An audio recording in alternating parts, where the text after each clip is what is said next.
ایک بار کی بات ہے، ایک میرپور گاؤں میں کوئی ایک نیا شخص آیا۔ وہ شخص کسی گاؤں سے یہاں کام کے سلسلے میں آیا تھا۔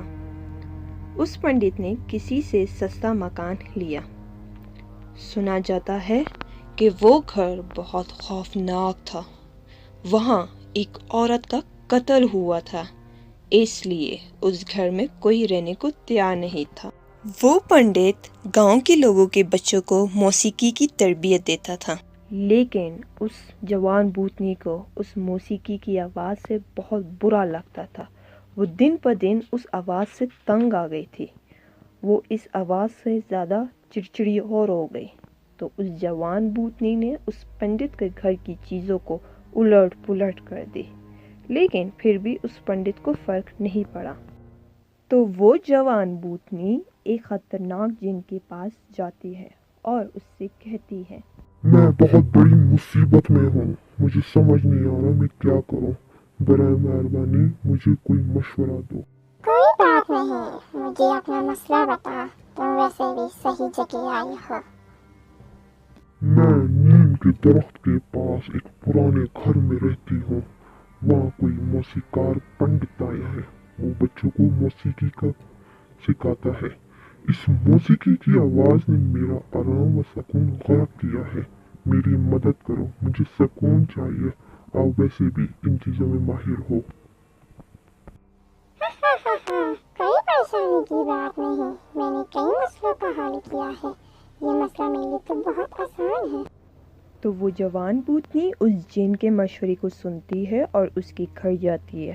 وہ پنڈت سوتا ہے، وہ زور زور سے چلاتی ہے۔ وہ پنڈت اٹھ کر اس آواز کے پیچھے جاتا ہے اور اس کے گھر کی ایک کمرے میں جاتا ہے۔ ارے واہ، ایک بوتنی، کیا ہے تمہیں؟ میری نیند کیوں خراب کی ہے؟ یہاں سے چلی جاؤ۔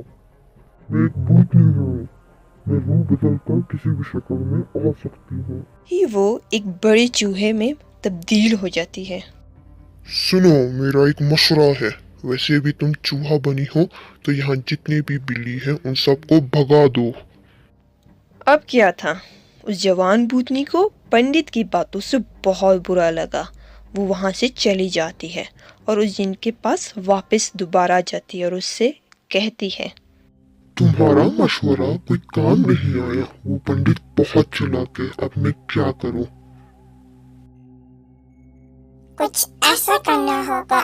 سنو، اسے جس چیز سے پیار ہے اسے جا کر ختم کرو، تبھی وہ وہاں سے چلا جائے گا۔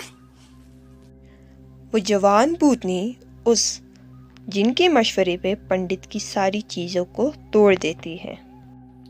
مجھے تمہاری ان حرکتوں سے ڈر نہیں لگتا۔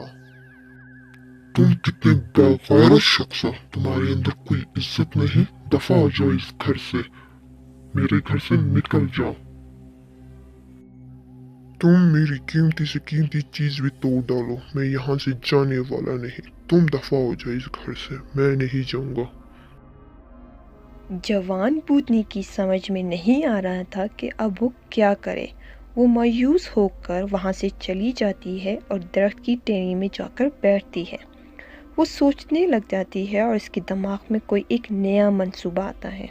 وہ پنڈت کے گھر چلی جاتی ہے۔ اب کیا مسئلہ ہے؟ اب یہاں تم واپس کیوں آئی ہو؟ میں پہلے ہی بتا چکا ہوں، میں یہاں سے جانے والا نہیں ہوں۔ جاؤ اپنا کام کرو۔ جناب، مجھے بھی موسیقی سیکھنی ہے، مجھے بھی اس کی تربیت دو، میں تمہارا شاگرد بننا چاہتی ہوں۔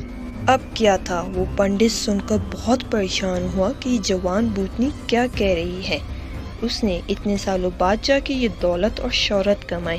اگر کسی کو پتہ چل جائے کہ وہ بھوتوں کو سکھاتا ہے تو اسے گاؤں سے نکال دیا جائے گا اور کوئی شاگرد اس کے پاس نہیں آئے گا۔ اچھا صحیح ہے، میں یہاں سے چلا جاتا ہوں، میرا نام خراب نہیں کرو۔ وہ پنڈت اگلے ہی صبح اس گھر کو چھوڑ کر چلا جاتا ہے اور اسی گاؤں کے کسی گھر میں چلا جاتا ہے۔